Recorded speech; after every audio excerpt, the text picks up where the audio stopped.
La peur de perdre l'autre. Est-ce que c'est votre cas? Et là, vous dites, ah non, non, moi, j'ai pas peur de perdre l'autre. De toute façon, si c'est pas lui, ben, ce sera quelqu'un d'autre. Ok. Donc, tu n'as pas peur des conflits. Tu ne dis jamais les phrases, j'aurais mieux fait de me taire. Si, ça va quand ça va pas. Tu ne fais jamais rien pour plaire à l'autre. Tu es toujours toi à tout moment. Ça va dans le micro-détail.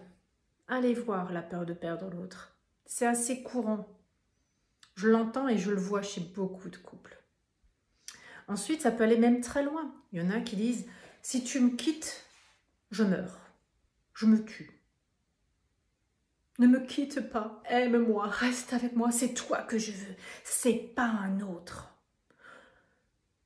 Et tout ça fait en sorte que, en fait, vous vouliez, tous les deux, avec une grande chaîne au pied et un grand boulet, et aucun des deux ne peut voler dans le ciel, tous les deux. Je bouge, alors ça peut quand même être une belle relation, c'est pas ce que je veux dire, hein. Mais on bouge ensemble, on avance ensemble, nos désirs, on les porte ensemble. On va tout faire ensemble. Ok, c'est chouette, c'est cool. Classe. Je ne prends pas de décision sans l'autre. Ah tiens, j'aurais bien envie de faire ce job. Ah non, non, mais attends d'abord, il faut que je vois. Est-ce que je fais ce job? J'y vais pas? Non? Ok, j'y vais pas. Non, moi j'y vais pas. Désolée. C'est ça que je veux dire. Mais quelque part, vous sortez...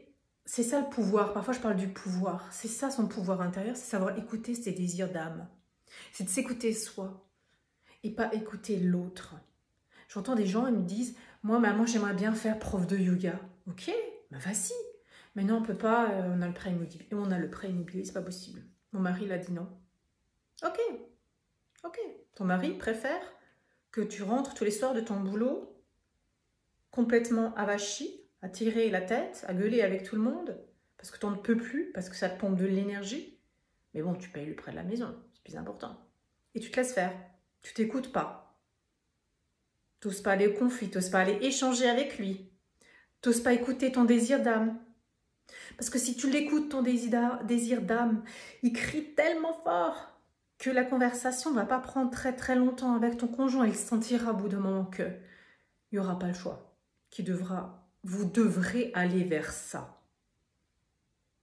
Mais quand tu as peur de perdre, tu te tais. Tu dis rien. C'est à moitié. Tu es obligé de faire des concessions.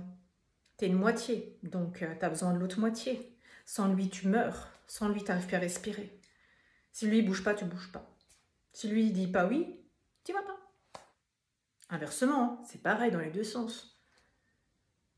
Alors c'est très malsain en fait. Mais c'est inconscient et c'est assez répandu. Moi, j'étais comme ça aussi dans mon couple. En plus, on s'est connus très jeunes. On avait les mêmes envies, les mêmes désirs. Tout ça, c'était cool. On allait ensemble. C'était cool. Mais bon, là, maintenant, c'est moi, je veux m'écouter. Parce que je m'aperçois que si moi, ce que j'ai envie de vivre comme rêve, ça l'empêche, lui, aujourd'hui, d'être qui il a envie d'être. Il est OK pour qu'on vive ça ensemble, mais il n'est pas prêt. Donc moi, je ne vais pas l'attendre là. Bon, c'est quand que tu viens, machin. Non, moi, je dois le vivre. Et lui, il viendra quand c'est son temps. Et ça, pour moi, ça doit être OK, ça doit être juste pour moi aussi. Ça ne veut pas dire que quand vous êtes entier, quand vous écoutez vos désirs d'âme, que vous allez être encore plus en conflit, encore moins en accord, encore plus séparés. C'est pas du tout ça que ça veut dire. Au contraire, ça va encore plus vous rapprocher. Ça va encore plus grandir le couple et élever le couple vers quelque chose de beaucoup plus grand. Parce que quand vous écoutez vos désirs d'âme, quand vous mettez toute l'énergie dans ce que vous voulez faire, ça vous anime. Vous êtes quelqu'un d'autre. Vous êtes une autre personne à la maison. Parce que vous savez très bien que ça a un effet sur tout. Et là, vous emmenez tout le monde, vous emmenez votre mari, vous emmenez votre conjoint, tout le monde dans cette énergie-là, dans ce vortex, et vous montez ensemble. Donc c'est quelque chose d'encore plus fort. Ça ne veut pas du tout dire que le couple il va éclater, c'est au contraire. On n'est plus là, au bord de la mer, avec notre boulet tous les deux. On enlève ce boulet. Et on est prêt à s'envoler chacun dans les airs, virevolter dans les airs. Ça ne veut pas dire qu'il va aller d'un côté et moi de l'autre. Non, on va rester ensemble comme ça, ensemble. Ça va juste être grandiose. Et si une fois nos désirs ne seront plus vers la même direction, eh bien, ça ne sera pas non plus grave. Parce qu'on aura atteint un tel niveau de maîtrise de l'intelligence émotionnelle, tous les deux. On sera dans un tel amour de soi et un tel respect de l'autre, du couple, de nous, de notre vécu, que ça ne va pas se finir comme ça se finit chez beaucoup par de la tromperie, par des guéguerres d'argent et des choses comme ça. Non, ça ne va pas se finir comme ça. Et ça, c'est aussi beau, je trouve, dans le couple de prévoir, beau, oui, de prévoir une sortie joyeuse. Parce que le jour où, si moi j'ai envie de vivre des choses et que mon mari, il a envie de vivre d'autres choses, parce que c'est ce qui l'anime et moi, c'est ce qui m'anime, c'est autre chose. C'est peut-être que c'est la fin du chemin qu'on avait à faire ensemble et c'est juste aussi. C'est juste prendre cette hauteur-là et regarder la vie qu'on a. Est-ce qu'on est arrivé au bout de notre chemin? Si on est arrivé au bout de notre relation, ok, qu'est-ce qu'on fait alors? Moi, c'est pas de la guéguerre de je sais pas combien qu'on veut, c'est pas ça du tout. Quand tu es une fois dans cette intelligence émotionnelle, tu comprends que c'est pas de la guéguerre d'argent qui fait ça. Voilà, il y a aussi un respect à avoir pour l'autre. Qu'est-ce qu'il a été, qui il a été pendant toutes ces années, parce que vous avez construit ensemble, pour les enfants que vous avez eus ensemble. C'est de faire quelque chose en sorte pour que chacun puisse continuer à vivre bien, à être heureux, à s'épanouir, parce que c'est tout ce qu'on peut lui souhaiter de plus beau pour lui et pour nous.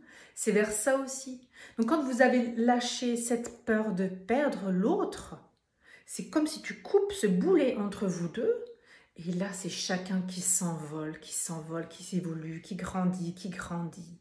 Et ça c'est juste merveilleux. Donc si vous êtes dans ce genre de situation, dans un couple qui est très bien, qui est très... Voilà, parce que vous avez une belle harmonie, vous entendez très bien, osez parler, arrêtez d'éviter le conflit. Apprenez à parler, à communiquer sans l'émotion. Apprenez à vous leader dans ces moments difficiles que traverse le couple, parce que tous les couples traversent des périodes difficiles. Apprenez à vous leader là-dedans. Comment je me sens, comment je me dirige. Est-ce que je suis du genre colérique? Je vais faire que gueuler après tout le monde, je vais tout casser, ça va m'énerver. Comment je me lead là-dedans? Et après, qu'est-ce qu'on fait de tout ce qu'on a posé sur la table comme problème qu'on ne veut plus dans notre couple? Qu'est-ce qu'on en fait de tout ça? Comment on change ça? Parce que souvent aussi dans les couples, il y a tout le temps, les mêmes disputes pour les mêmes sujets. Et il n'y a rien qui change. Chacun, ah bah oui, bon, ah bah, je vais faire un petit effort, ou je vais faire, ou alors pas du tout, hein, les deux restent sur leur position, et puis bon, on passe l'éponge, on efface de nouveau la tablette, l'ardoise, et on recommence, et on recommence, et on recommence, et on recommence. Mais là, vous patinez, là. On n'avance pas, là, dans la vie. Là, le boulet, il est bien attaché. Il n'y a rien qui change. Qu'est-ce qu'il y a derrière cette histoire?